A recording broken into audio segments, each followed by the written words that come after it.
ඉතින් මේ දරුවෙක් අරක්කු බිව්ව දරුවෙක්නේ. පුතා අවුරුදු 32 වුණාට අවුරුදු 22ක් බීලා තියෙනවා. කොයි වගේ ප්‍රමාණයක අබ්බැහිමක් තිබුණාද ඒ කාලේ? කසිප් පුතා අරක්කුද බිව්වේ? නෑ. අර බෝතලයක් විතර බොනවා. බෝතල් දෙකක් විතර බොනවා. සීල අරක්කු බෝතල් දෙකක්. දවසකට. එහෙම? ඇත්තට තාත්තා මේ කියන්නේ? නෑ පොඩ්ඩයි උදේ ඉඳලා අවශ්‍ය. ඔව් මං කියන්නේ පැය 24 තමයි. තාත්තා කියන්නේ මෙයා කොච්චරක් විතර බොන කෙනෙක්ද? මට කියනවා උදේ කියන අවසරක මේ ඉන්නේ. බෝතල් කාමර දෙකක් බොනවා. පාන දෙකට යනවා එහෙම. එහෙම තියෙද්දි කවුද ඔයාට කිව්වේ මෙහෙ එන්න කියලා? මොකද එන්න හිතුනේ අපි ගාව? නෑ YouTube එකේ දැක්කලා හොඳ කියලා අපි ආවා.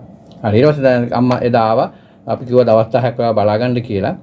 ඒත් බෙහෙත් කරන අතරතුර දවස් කීයක් විතර යනකොට ඔයාලා දැනන්නේ ඔයාලා බොන්න තියෙන උමනාව අඩු වෙනවා කියලා. දවස් 3-4කින්. අද සති දෙකකින් ආවේ. දැන් තත්ත්වය කොහොමද?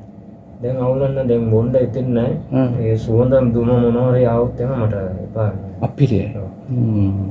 ඉතින් තාත්තා මොකද හිතෙන්නේ දැන් මේ දරුවගේ සුවය ගැන? සුවය පුතාගේ පුතා හොඳ කීරණ අපි සතුටුයි.